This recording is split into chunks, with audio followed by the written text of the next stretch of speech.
Okay, speak with you. We're ready to go. Welcome everybody to WiDS Puget Sound 2020 Conference Workshop Track B. If you're not supposed to be in Workshop Track B, go back to Brella and find your right place. In this track, we will be featuring some amazing workshops and a panel discussion. First up, we have Dr. Arushi Prakash, data scientist at Zulily, along with Jennifer Hay, IT resume writer at IT Resume Service. They are presenting crafting a compelling data science resume. Arushi, Jennifer, a reminder to start your timers. Enjoy the workshops. Thank you.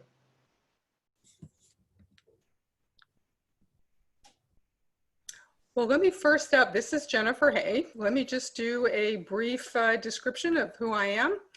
I became a resume writer during the time that the economy crashed in 2008. And here we are again. But so I write resumes for all kinds of people in IT. I particularly like writing resumes for data-related careers because that's more specifically my technical background. On a side note, I also write data and information management exams because someone needs to do that. And I write for people, data analysts, scientists, engineers, stewards, etc. So that's me. Awesome. So hi, everyone, and thank you so much for joining us. Hopefully you're staying safe and staying indoors. I'm Arushi, and I'm a data scientist at Zulily. For those of you who don't know, that's an online retailer specializing in kids' home and fashion products, and they have some great discounts. And particularly as a data scientist, I work on building recommender systems for their website and email campaigns. I made it into the field of data science fairly recently. I started in 2019 after completing a doctorate degree in chemical engineering. And so when I graduated, I didn't come from a computing or statistics background, and I didn't have the support of, say, a Galvanize or an Insight data science program to actually propel me to the career that I wanted. And so I really had to work hard on my resume and on my LinkedIn. And there were a lot of learnings that year and a lot of learnings as I continued to interview candidates while I was at Zulily. And so I wanted to share some of that, and I wanted to partner up with somebody as experienced as Jennifer to bring a lot of value to the workshop and actually help you in this time of your career. So just to give you a bit of overview of what we are going to do today, we're going to start with some fundamentals. So we look at best practices for resume writing. And then we move on to talk about some of the common job profiles that you would see in data science. And then finally, Jennifer is going to talk about how to write your story and how to ensure that all of the information is there and is compact and is compelling enough for somebody to hire you. As I look at the job interview process, it usually starts with somebody updating their resume. You probably go to LinkedIn, update your LinkedIn profile, and update your profile on other job portals. Once that is done, recruiters and hiring managers will start reaching out to you, or you might ask one of your friends to refer you to a position. That starts a round of interviews and hopefully lands you with the job that you wanted. The way I like to think about it is if you have a strong resume, and that really is the only part of the process that you control, you're going to end up with better interviews. You're going to be able to tell your story better, and you have much better chances of landing the job that you want. And so this is where we come in to help you, and we put this workshop together to give you an overview of everything that is related to data science and how you can tell your story.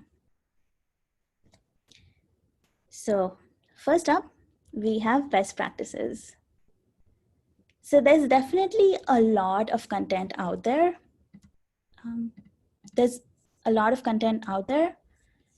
And you can look at relevant blogs that will give you a lot of best practices. So we wanted to keep this part really short. If you're writing a resume, you want it to be plain and human readable. That means keep to a 10-point font, don't have excessive formatting.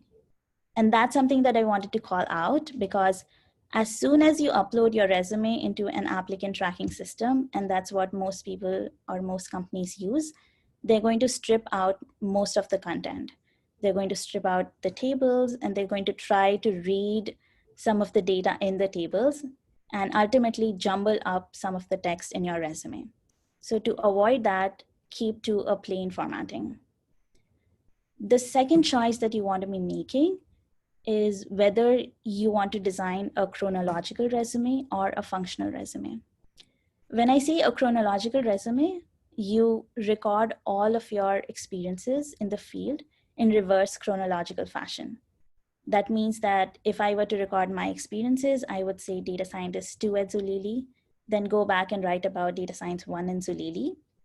When I make a resume like this, it is very clear how slowly and steadily I've progressed in my career and how my responsibilities have increased and how I have created greater impact in the company that I've worked in.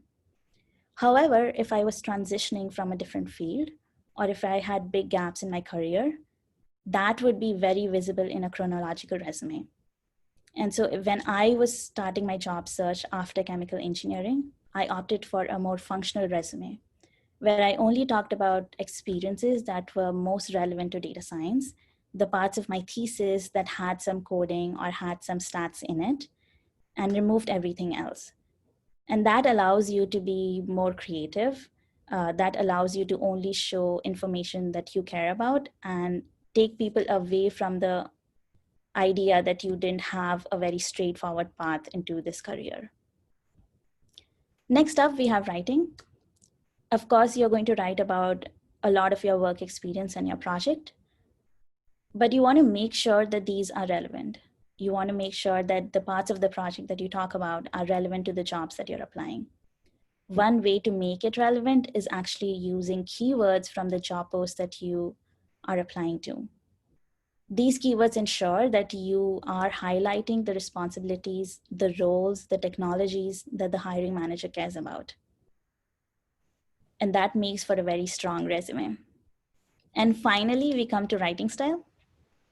There are a lot of free spelling and grammar checkers available. It's right here in Word. You can use Grammarly, the free version or the paid version. So there is ultimately no excuse for us to have bad spelling or bad grammar in our resumes. And finally, you want to avoid generic statements. So saying something like, computer vision algorithms are powerful is not going to add value. You would rather use that real estate in your resume to state things that are very specific about you. Why did you use that algorithm, and how did that impact a product that you supported? Or how did that give you more insight about some of the images in your product catalog? And that's going to tell a story that is much more compelling, that's saying that this is a powerful algorithm.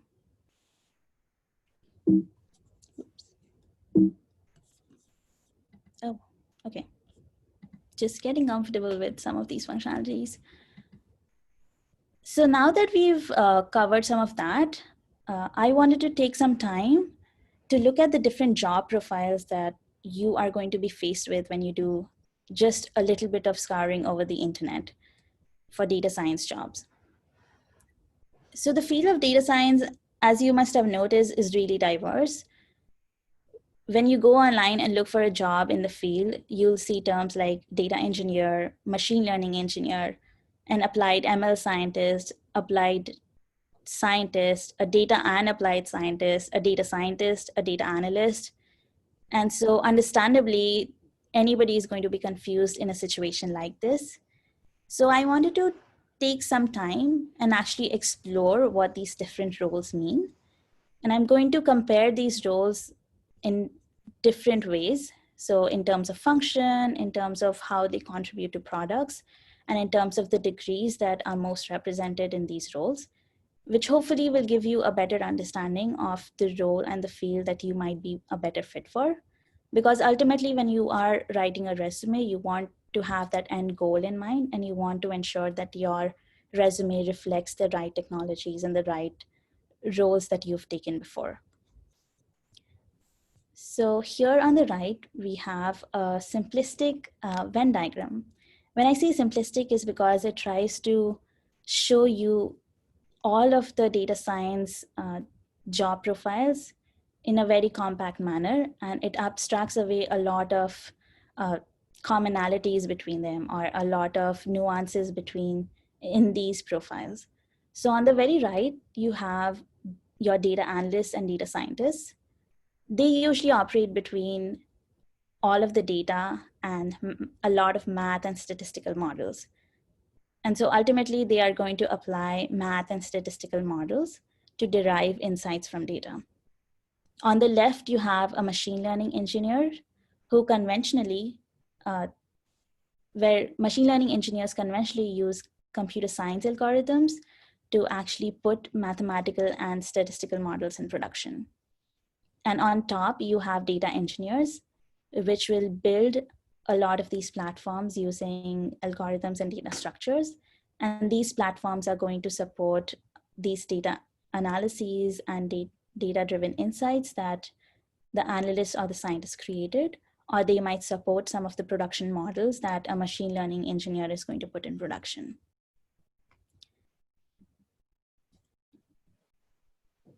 Now that we've have sort of a bird's eye view of what these roles are, let's dig deeper into some of these roles.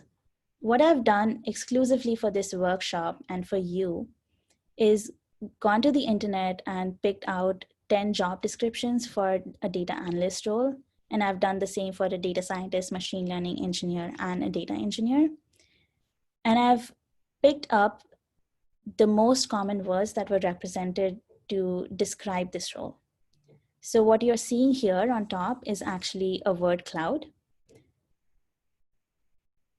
Where you have bigger words, those are more represented in the job descriptions. And when the words are smaller, like provide or across, these are actually less represented in the job descriptions that I picked out.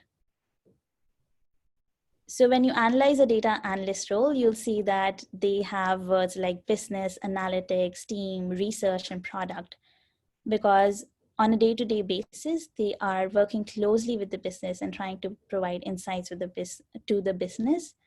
And all of their skills are definitely related to analytics. Excel is a very common tool that they use, so that's well represented in these job descriptions. And so this hopefully gives you a slightly better idea of what a data analyst might be doing. You also have SQL here, which is definitely one of the major tools that they use. Next up, we have a data scientist. There is definitely a lot of similarities between a data scientist and a data analyst. And you would see even in these job descriptions that some of these words come up that were also available in a data analyst role. So analytic is still here. You have your product, your business, and analysis. But they also have a bit of machine learning and quantitative analysis and science and statistical analysis. So you see that now we are moving more towards machine learning models and more advanced statistical analysis. And that is sort of a standard way in how people talk about data scientists. But if you move on to a machine learning engineer role, this is somewhat very different to the two roles that we considered earlier. You'll see that machine learning is definitely at the top, but there are also a lot of words related to systems and technologies and engineering, just because they are putting these models into production, and a lot of their work is around building computing technologies that support models in production, or building data structures and algorithms that support these models in production. And ultimately, you have the data engineer, where they are building out these platforms and they are interacting with cloud technologies, and they're familiar with them to build out all of their data pipelines and the modeling pipelines to support machine learning engineers, to support the data analysts and the data scientists, and to support other functions of business and engineering. So hopefully what these word clouds have given you is a deeper dive into what these roles mean, and maybe a sense of some of the keywords that might be more insightful for you to add to your resume and to contribute towards the success of your resume. But there are also other ways to look at this field. Rather than deep diving in any of these roles, you could again take a step back and look at some of the analysis that Indeed has done. So Indeed is a job aggregator or an online job portal that I'm sure a lot of you are familiar with. What they did was they looked at all of these job profiles and they looked at the people who were working there and the kinds of degrees that they had. So what you see here is a stacked bar plot. And if you notice that a machine learning engineer and a software engineer has more people with computer science backgrounds compared to any of the other roles. On the other hand, data scientists and data analysts actually end up coming from a lot of different degrees of study. This means that if you were somebody with a strong computing background, you might be a better fit in a machine learning engineer role. Pardon me. However, if you were looking for a data scientist role and a data analyst role, and if you came from any other degree that wasn't computer science, you would still be a good fit there. And so I like to take a look at this stacked bar graph and see where I would have fit better if I was doing my job search right now. Given that I came from a chemical engineering background and not from a conventional CS degree, I would have considered roles in the data scientist or the data analyst path rather than a software engineer or a machine learning engineer. However, this is not to disqualify you from applying to any of these jobs. It just means that the field is more used to having people with these backgrounds, and the questions that they ask of you are going to be more representative of these backgrounds. And finally, you can also look at how some of the levels of the degrees are distributed according to some of these job functions. You'll see that there are a lot of master's and doctorate degrees in data science and the machine learning engineer field. However, in software engineer and data analyst, you'll see a lot of people coming straight out of a bachelor's degree. And this is likely because some of these functions may not require as much of a specialization as you would need in some data science and some machine learning engineer roles. And so I would encourage you to look at some of the analysis that I made here and analyze for yourself whether one or more of these roles are a better fit for you, or if some of your past experiences or your current projects actually match up to some of the expectations of these roles. And that will help you match yourself to the best job for you. As we do this exercise, and especially as women, I wanted to touch on a few important things. And the most important thing here is gender bias in job descriptions. As we scour through a lot of these resumes, a lot of other resumes and a lot of the job descriptions, we will ultimately be faced with a long list of jobs and responsibilities that are in every job descriptions. And understandably, a lot of this can overwhelm us. A lot of the job descriptions talk about tens of technologies. It's not necessary that they use these technologies, but they have that written in the job description. And it seems like a very harsh filter to a lot of us who don't work with those technologies or have never heard of them. And with women, what a lot of us women do is we only apply to jobs that where we think that we meet 100% of the requirements. And it doesn't happen so much for men. And when a study in the Harvard Business Review actually tried to investigate what some of the reasons were that women weren't applying for these jobs, you can see here that for women, it was mostly they thought that they didn't meet the qualifications and that they were likely to fail. So they disqualified themselves before they let a recruiter or a hiring manager disqualify them for the job. And we want to sort of attack that. We want to see what are some of the issues in job descriptions today and why we should stop disqualifying ourselves. One of the central issues is definitely that a lot of job descriptions use male gendered or female gendered words. Male gendered words tend to discourage a lot of women from actually applying to these jobs. And it is a very widespread issue. It doesn't actually only happen for data science or computer science. You'll see that education, business, energy, and environment, they all have issues with gender terms in their job descriptions. However, my idea today is actually to make you aware of some of these gendered words. And hopefully if you're aware, you can recognize that there was an unconscious signal and that you can actually remove that, or you can overcome some of it when you're applying to some of these jobs or looking at some of these job descriptions and not disqualify you beforehand. So I want to quickly do one exercise. What I want you to do is actually, there is a raise hand function here. So when I read out a phrase, I want the audience to raise their hand if they think that it's masculine gendered. And I'll also call out to raise your hands if it was a feminine gender. And then we'll see how good people are at identifying whether it is a gendered phrase or not a gendered phrase. So let's see. The first sentence here, we are looking for strong candidates. Does the audience think that this is a male gendered phrase?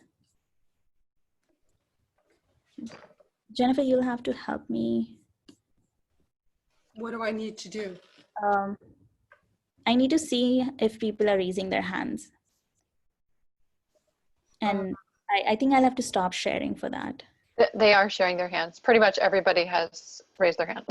Oh, okay, cool. Okay. Yeah, Yes. no, yeah, like at least half of them have raised their hands. Okay. How many people think that it is a female gendered sentence? Jennifer will have to tell me how many. Actually, I'm not seeing that on my screen. It's in the participants when you click on the attendees. Oh, I see.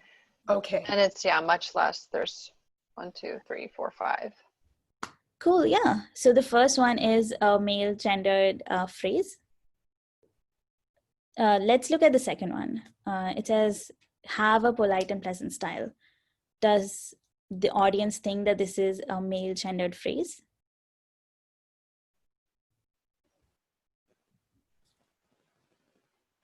Jennifer, do you have to help me? You know what? I am sorry. I'm not. Okay. Yeah. It's, there's 2. Okay, female gendered. And they're all lighting up. That's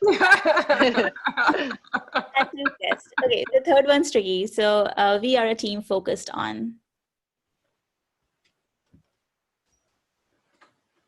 Which one are we doing first? Male? The third. Is it, yeah, male.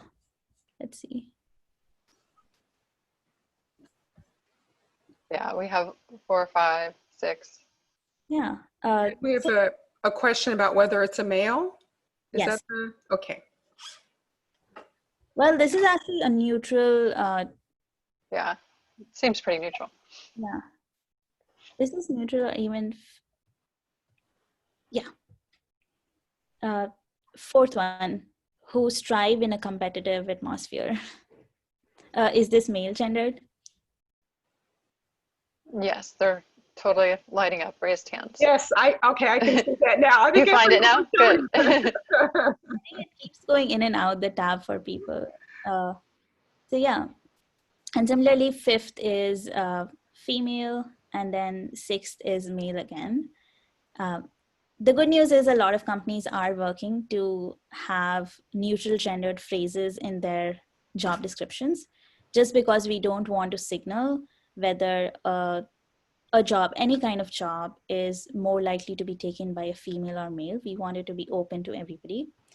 But if you do see phrases like that, and you would also see phrases like this, where things like, we're not doing this exercise to give Jennifer more time and us more time to cover the other parts. But if you have things like outspoken, self-reliant, persistent, these also trigger a male bias.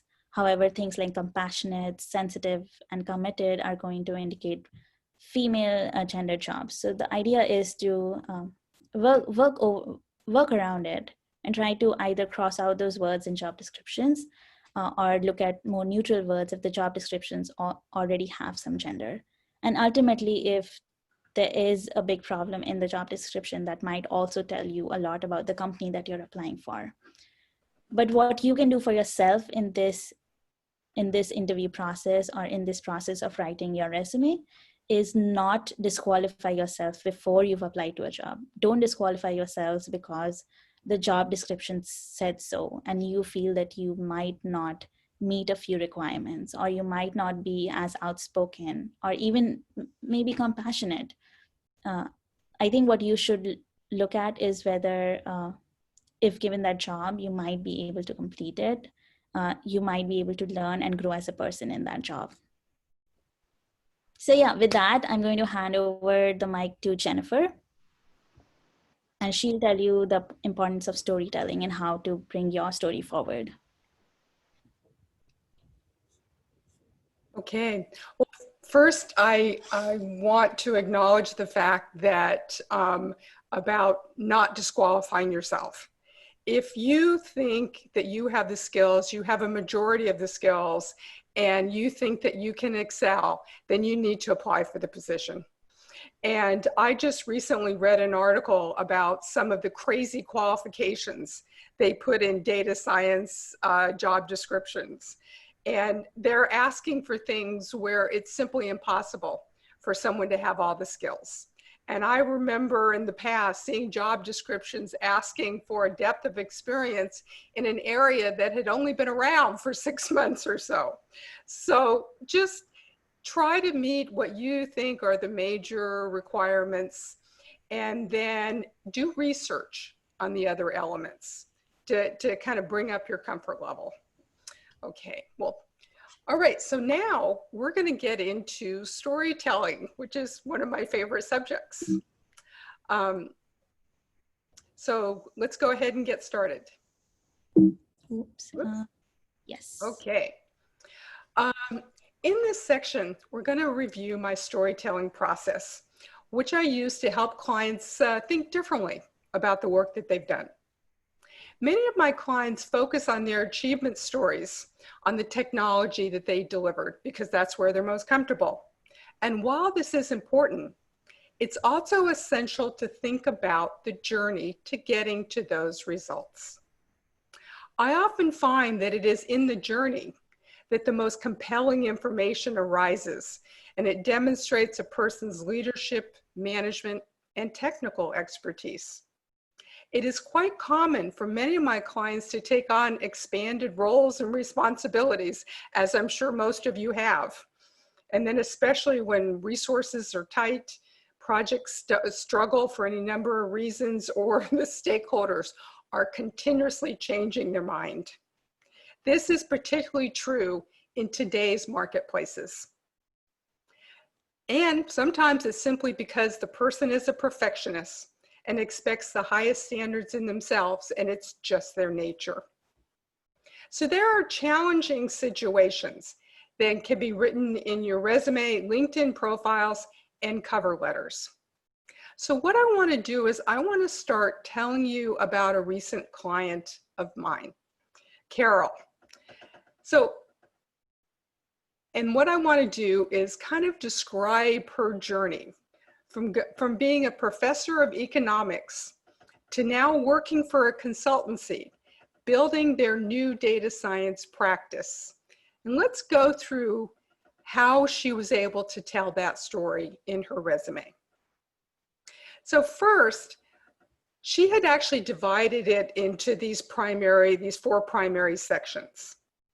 And so when we looked at conducting economic research and publishing articles, all I did was, instead of just listing the articles, we integrated in the message that she is a well-respected researcher and is able to clearly articulate her findings.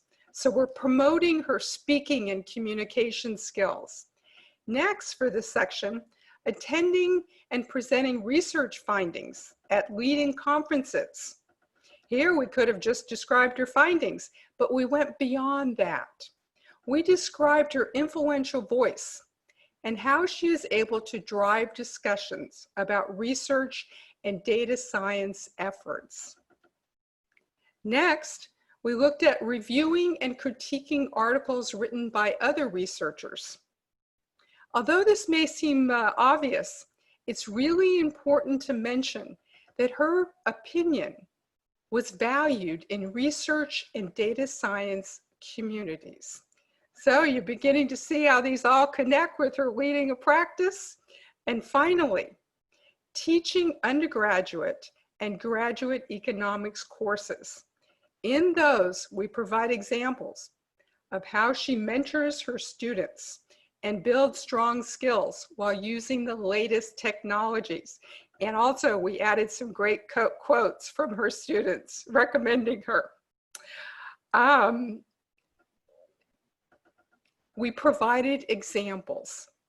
All of these blended together to show her as being a competent data scientist who is able to mentor and help grow data science skills in others, and how she is respected for her capabilities. Each of these capabilities is critical to building a data science team and a data science practice. So next slide, please. So what I want to do is I want to look at some sample language that we put in her resume and sort of go through and explain why the language is important. So this is the achievement statement, that she is suitable to speak at industry events and corporate events. And parts of this approach can be used for those speaking at stakeholder events. So we start with, based on my analytics experience, invited to speak at WiDS, an organization that inspires and educates data scientists worldwide. And you all know that because we're here today. So number one, that statement shows that the person was invited to speak, which is an honor in this case.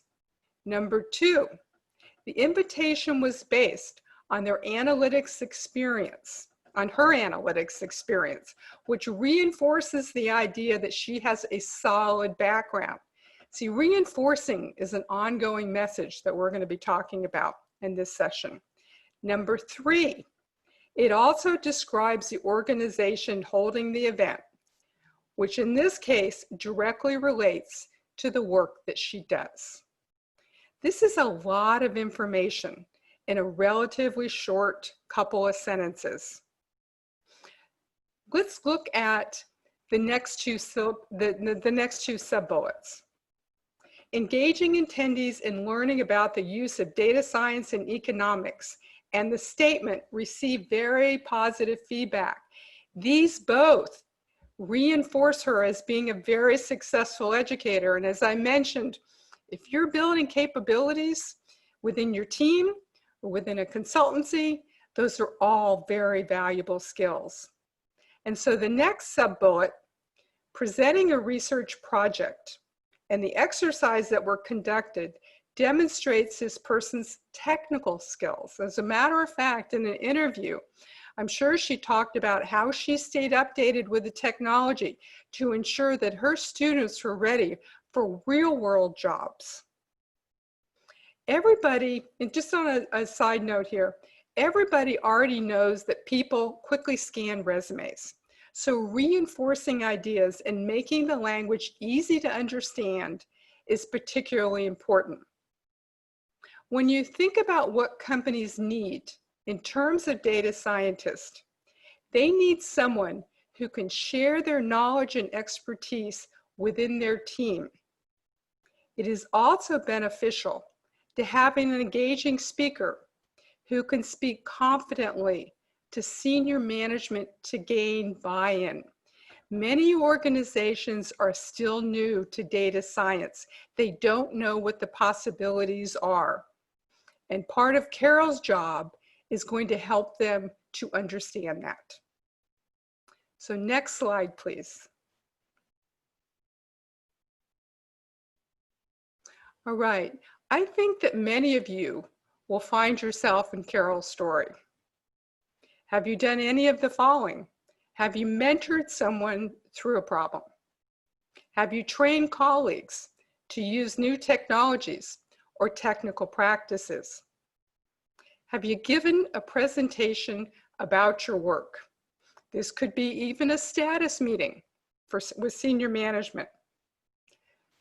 And importantly, have you advocated for needed improvements? This can be to processes, people, organizations, and so forth. It is your role as a data scientist to be the generator of new ideas and new practices. And this is all about taking a leadership role when a project struggles. Are you the person that can step up to the plate when things go wrong? There are any number of things that you can include in your resume.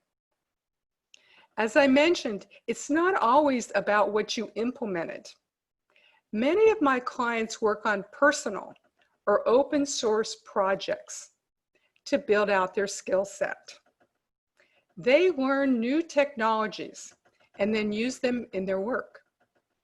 So this is a great example of a person understanding the need to stay updated as technologies and tools rapidly change. In this case, you can describe yourself as wanting to ensure that you provide your company with the latest capabilities. So think about looking at open source projects. Many of my clients do their own personal projects so that they can get exposed to new technology. And I certainly have had a number of clients who have learned about new technology and then have turned around and used it to their current employer's advantage. Those are the kinds of things that you can include in your resume. So next slide, please. All right, here is my storytelling circle. Since many of my clients are introverted, they're in technology, it can be difficult for them to think about how they're going to describe their achievements, so that's why I created this circle. Some of us are natural storytellers, while others struggle to write a narrative about the work that they've done. For those who need more direction, I created this wheel to help guide them through the process. Each of these sections is not distinct. They all blend together. Its purpose is simply to ask the question. So I'll walk you through each section of the circle and provide examples so that you can clearly understand the role of each. As I said, not every story in your resume needs to touch on each question. The purpose of this image is to simply get you thinking about what information you want to include. If you look at the bottom of the image, you'll see a section titled Value of Story Elements. Its role is to simply make you think about the importance of each section that you include. For example, let's say that you created a statistical model to look at customer purchasing behaviors at your company. If you wrote just that statement in your resume, then how would you distinguish yourself from other professionals who have produced what seem to be similar models and provide similar results? So here are some questions to ask yourself. Number one, did you face challenges that made the success of the project difficult to achieve? Two, did you learn a valuable lesson that you can use in your career moving forward? And for many of us, it's all about the lessons learned. Three, did the stakeholders think that your motto was very easy to use and understand? Was it readily adopted? There are all kinds of questions you can ask yourself about the work that you've done. I hope you see now that just implementing the model is only part of the story. So next, we'll look at what did you do and then continue from there. Next slide, please. All right.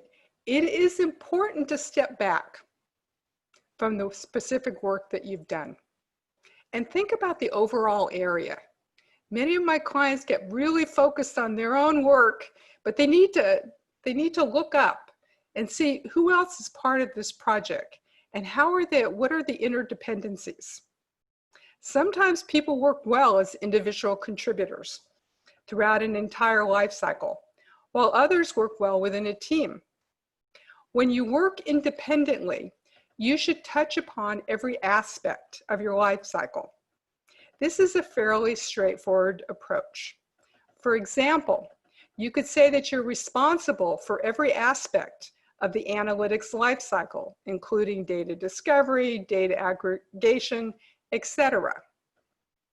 And then you could follow this with specific examples of your work. In your resume, it is fine to include in a generic statement. These are very limited examples, as long as you immediately follow it with a specific example of the work that you've done. When you work as part of a team, you need to think about your roles and responsibilities along with those of your other team members. How you work well with others is an important message to include in your resume. So let me see. And so, one last thing I want to make sure that, and all of you already know this, collaboration is key. You're part of most efforts. You're part of a larger team and so forth. So just take a look. Where are you in your life cycle? So next slide, please. This continues with the idea of what did you do? As I mentioned on the prior slide, there are several life cycles that might relate to your work. You can also modify a life cycle to fit your organization's needs, or you can create your own. The example on this page was created by a client who conducts extensive research, and it was created as a learning aid to build research skills within a team. On the surface, it may look pretty basic, but it's actually rich with information. And most importantly, it served as an easy tool to train others. So one, learning to ask a meaningful question is really quite complex, and it is the foundation of all research work, or at least all successful research work.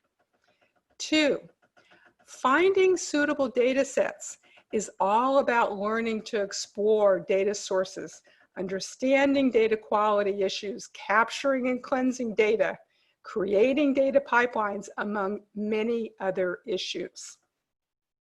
Number three, deciding on an appropriate statistical method requires a depth of knowledge about the various alternatives.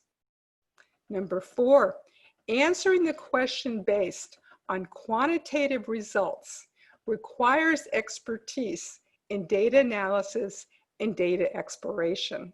And finally, communicating findings both in a written report and in an oral presentation requires articulate communication skills that can be understood by both technical and non-technical people. So as I said, it is rich with information. Next slide, please.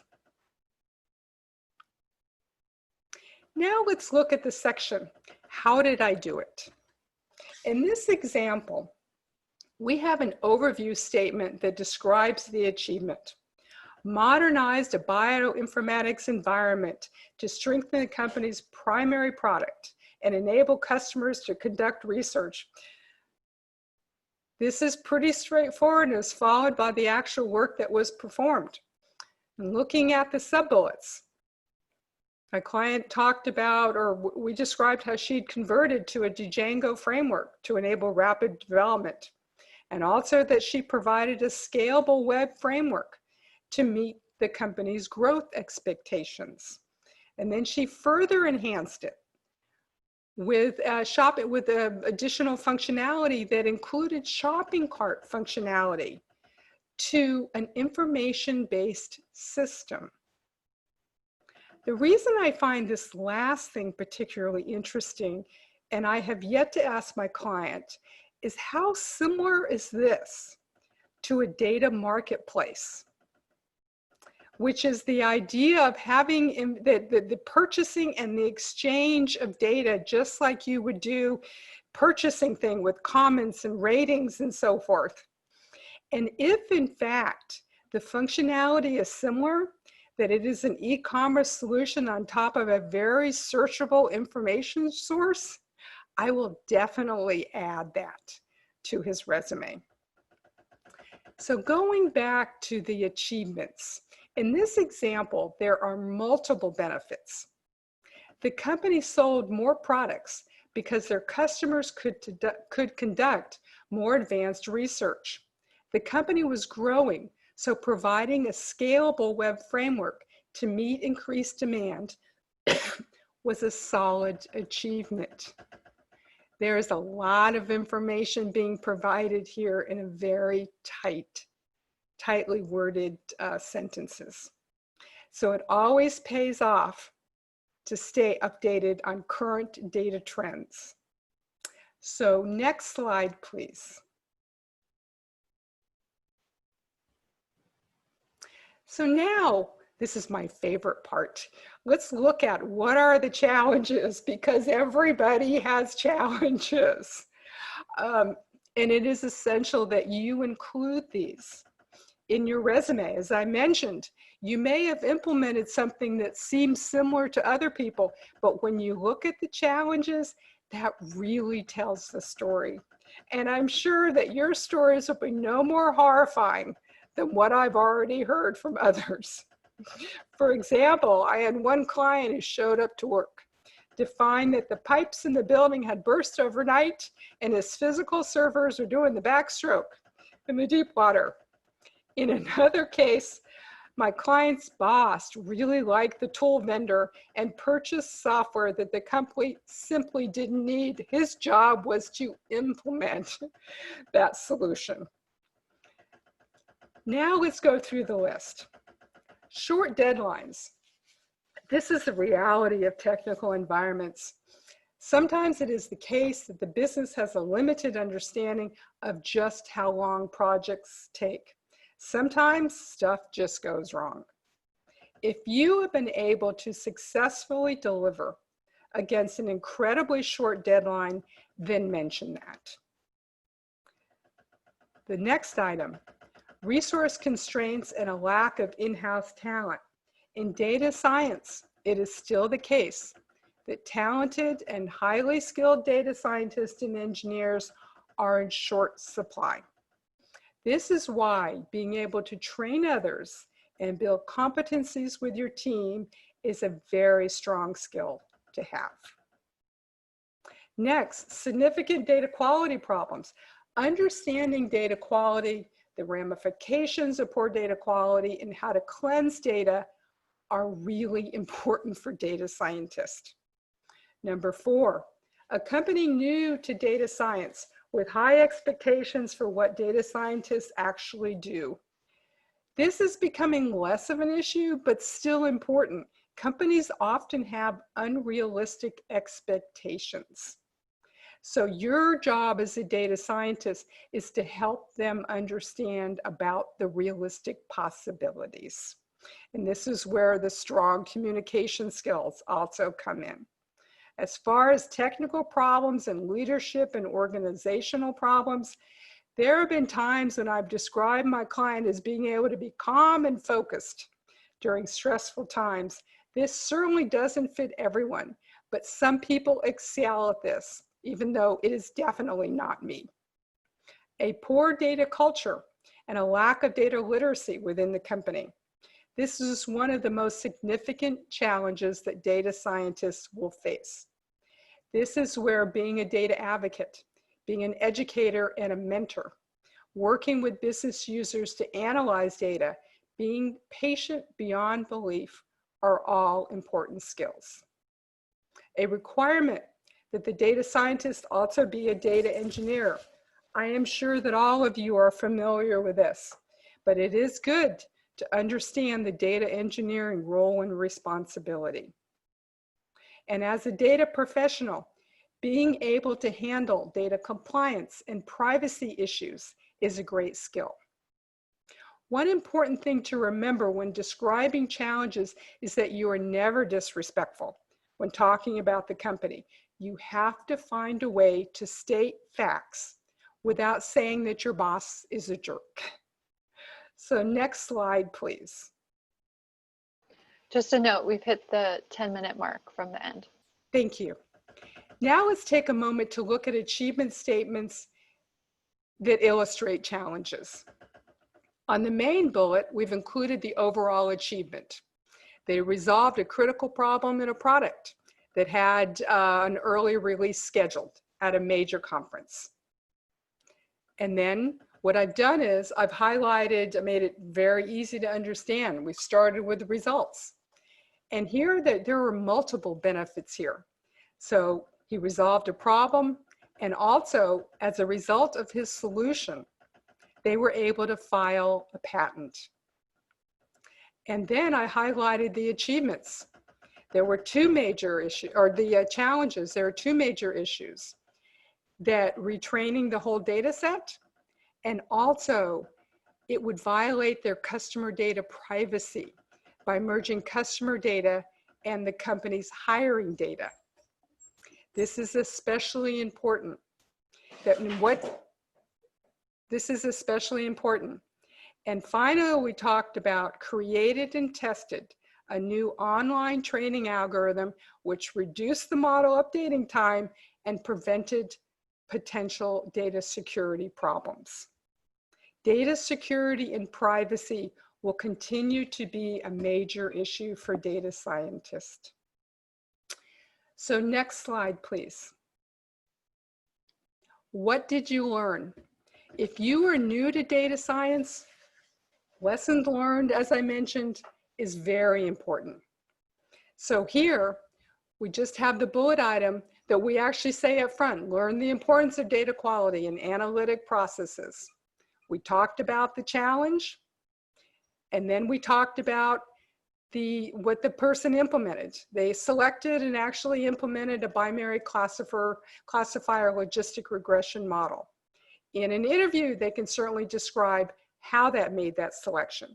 The most important part of this accomplishment is that this person went outside their regular job to define a workflow for metadata and for a process that could be implemented upstream to standardize the fields. So this is particularly important, that they worked with someone else to come up with a solution that enabled their own project to move forward. Next slide, please. So what was produced? This is going to be the part that all of you are comfortable with. What did you deliver? And here in the case, we just started out with a nice straightforward statement: delivered a tool that tracks customer behaviors and purchasing. And they did that by designing a data pipeline using geospatial data, so that the benefits are clearly described. One thing I want to touch or spend a moment on is that this is about the importance of coming up and using analytic solutions to help companies during this time of tremendous uncertainty. As markets are changing and pivoting on a dime, it is analytics that will be making the difference for organizations. And Arushi, I'd love to get your thoughts on that. Yeah, absolutely. So as a data scientist or data analyst, I would definitely encourage you to work with stakeholders to understand the impact of the coronavirus and how the data right now is a little different from what they'd seen in a regular business cycle. translating some of this information in non-expert language would be really useful in the business, but try not to share a lot of your own conclusions, especially about medical practices or other things that would need expertise beyond your domain, just so that it doesn't add to confusion. And for others who are looking to build their portfolio in the time of coronavirus, there are actually a lot of hackathons going on and a lot of open data sets where you can test some of your data science skills and data analysis skills and actually build your portfolio that is more responsive to the trends in data that are happening right now. Yeah, back to you, Jennifer. Okay, thank you so much for that perspective. Okay, next slide, please. All right, so now we're going to do the final part of the circle, and this is who got value and how. I think this is pretty self-explanatory that we're talking about the mentoring others. And also this is talking through the process of determining a career path by channeling their commitment and passion for research and analysis. And then we talk about the results. So if you've mentored someone and they've gotten a great job, put that on your resume. Okay, just and as a side note, I believe that we're going to be putting these slides on SlideShare so that you can then look at them later on. So next slide, please. All right, so I just thought I'd take a moment here and talk about resume summaries. This is just an example. You want to keep your resume summary really short. You can still touch upon the same issues that we've talked about, that in your experience section, if you're good with troubled projects, for example, if you excel with using a data storytelling process, or how you work collaboratively. These are all things. Just remember to keep it short and concise. All right, next slide, please.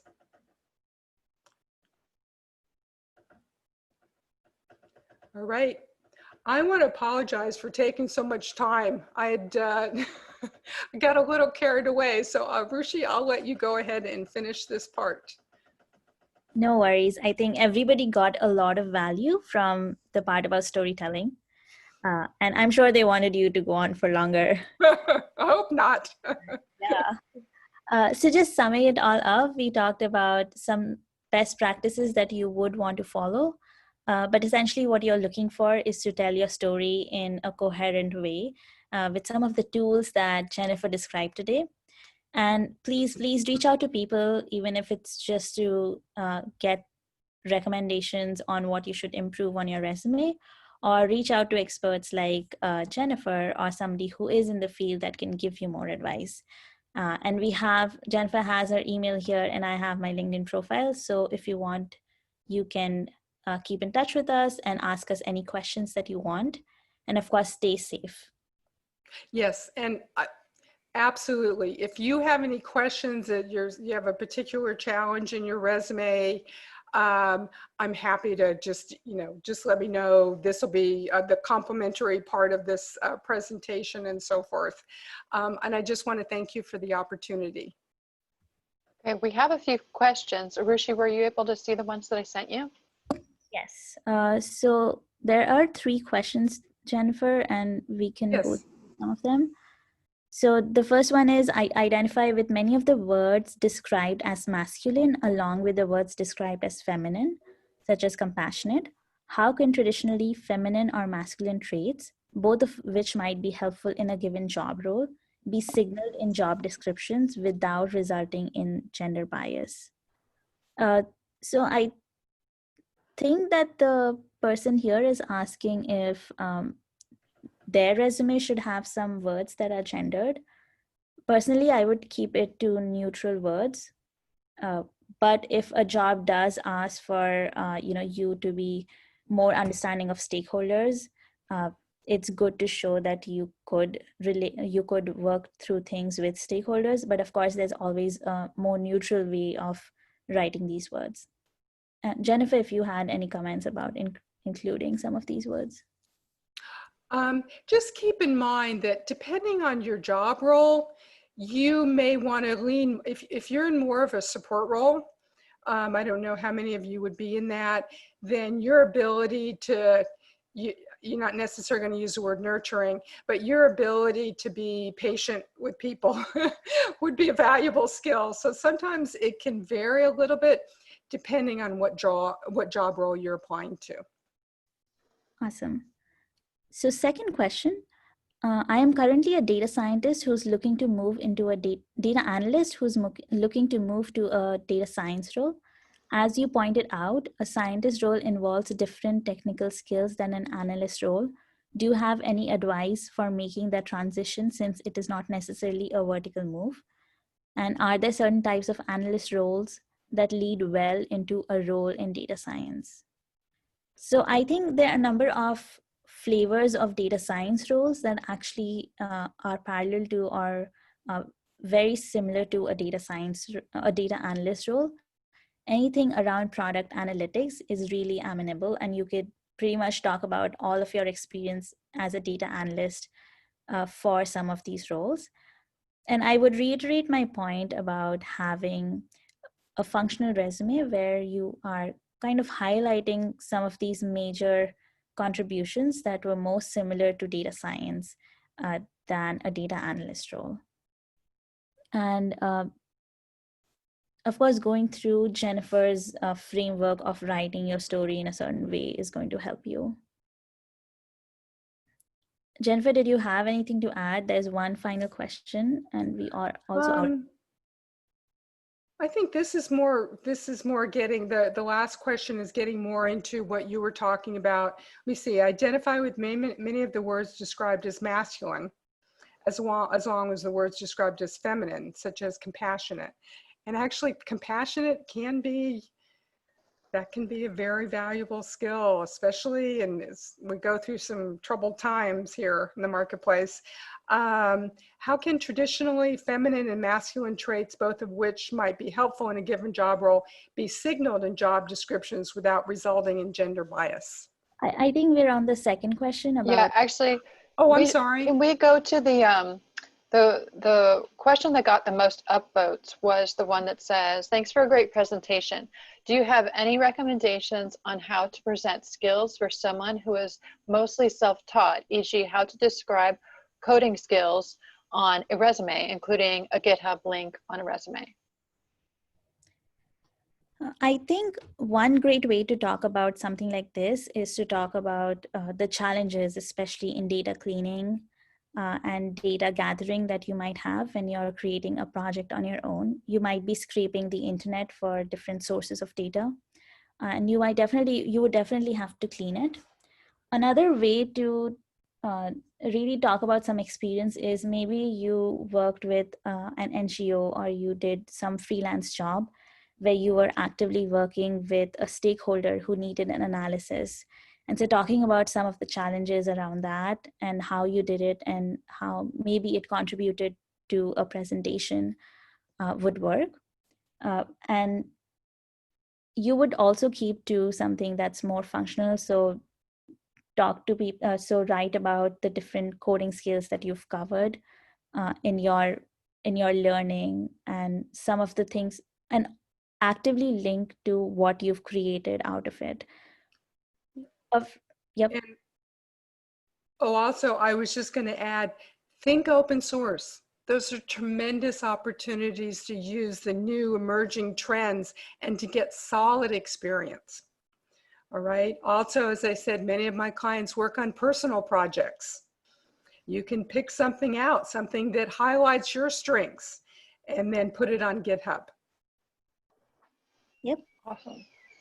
All right, well, great. We've gone over, but I just didn't want to stop you guys because it was so awesome. Thank you guys both for such a great workshop. It is now time for lunch, and you can meet back here at 1:35 if you will be attending Liz Martinez's workshop on presenting your best self in your job search. Everybody have a great lunch. Bye-bye. Thank you.